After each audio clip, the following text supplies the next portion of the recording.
Hey guys, my name's Adam Griffith, and I'm here today to talk to you about safety pre-qualifications and evaluation efforts in procuring subcontractors.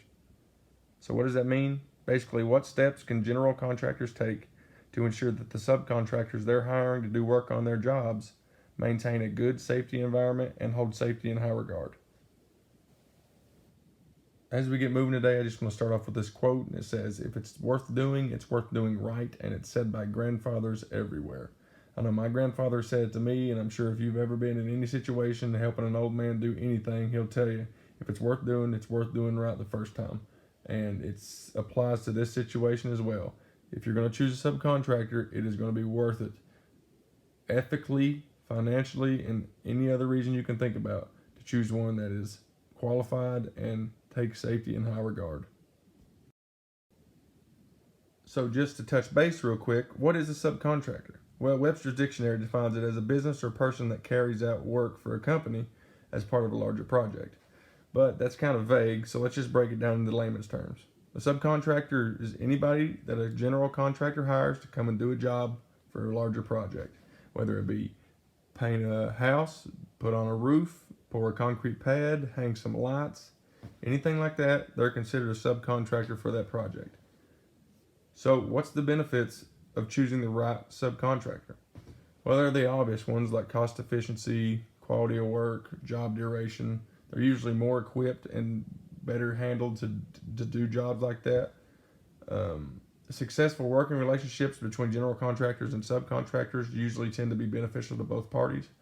General contractors gain a competitive edge if they have subcontractors that do good work for them, and in return, subcontractors get notoriety and a good reputation and profit as well.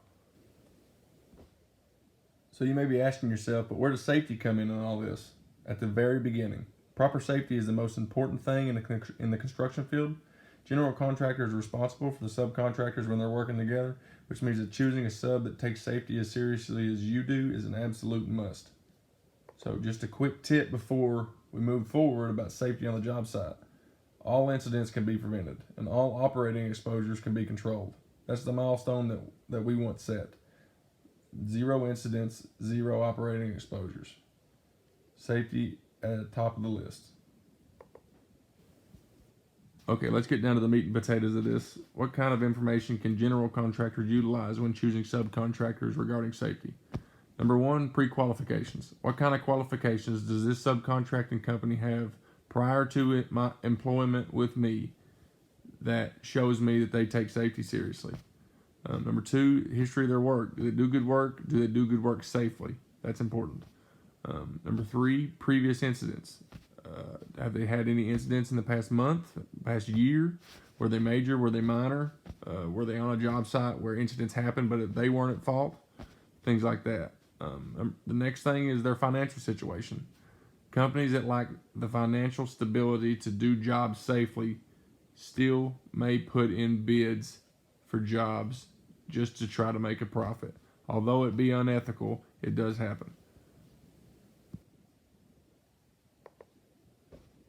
So the next thing is level of competence. This is kind of obvious, but in order to complete a job safely, a masterful understanding of how that job needs to be done needs to be had.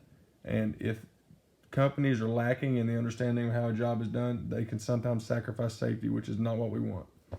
The next thing is willingness to communicate. General contractors and subcontractors, when they're on a job site together, they're a team. And a willingness to communicate back and forth and say, hey, that's not safe. Hey, don't do this. Hey, that's dangerous, will go a long way.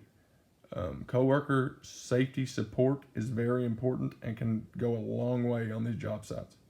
The next thing is if these subcontracting companies have implemented their own safety standards prior to this job, are they a company that maintains a good safety environment?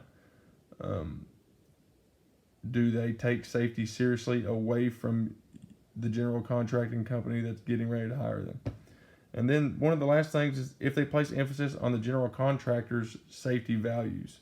Like when they get to the general contractor's job site, do they go the extra mile to make sure that they're following every rule of safety that the general contractor wants met, not just their own?